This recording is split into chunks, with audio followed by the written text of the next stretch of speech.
Now at 6, the suspect in the shootings of those two Minnesota state lawmakers and their spouses is captured and is in police custody. Investigators say SWAT teams arrested 57-year-old Vance Bolter after he was spotted in a field by drones and helicopters Sunday night.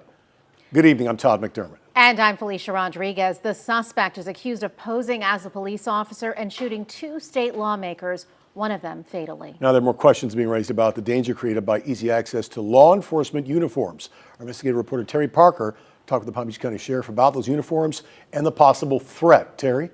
Yes, and he's been warning about this since May. The deadly shooting of two lawmakers in Minnesota by a man dressed as a police officer instantly reminded Palm Beach County Sheriff Rick Bradshaw of a case 2 months ago, much closer to home.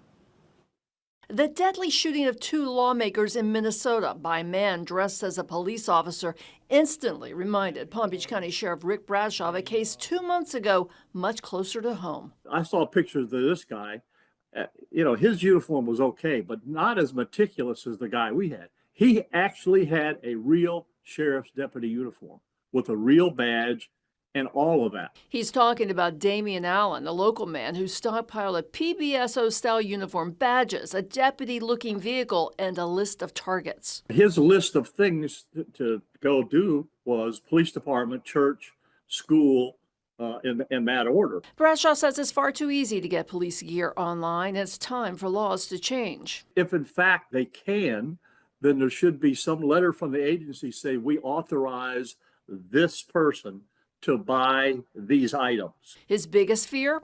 A uniform giving a killer access to places a gunman couldn't otherwise enter. He could have walked into a substation. He could have walked into a school. He could have walked into a church. And unless the people, kind of felt something isn't right, hey, he's got access. Without a doubt. And now Bradshaw warns it's not just who looks like law enforcement, it's who's knocking at your door. What's going to happen now is people are going to be hesitant to open their door when they see a deputy or a law enforcement officer knocking on the door. Then ask for their ID card.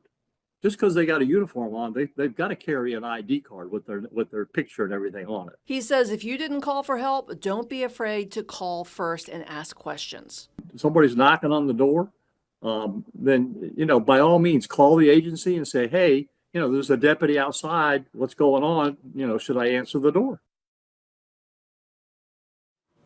And Bradshaw warns if someone with flashing lights in an unmarked car tries to pull you over and you've got that gut feeling something is not right, get to a populated place and call 911. Terry Parker, WPBF 25 News.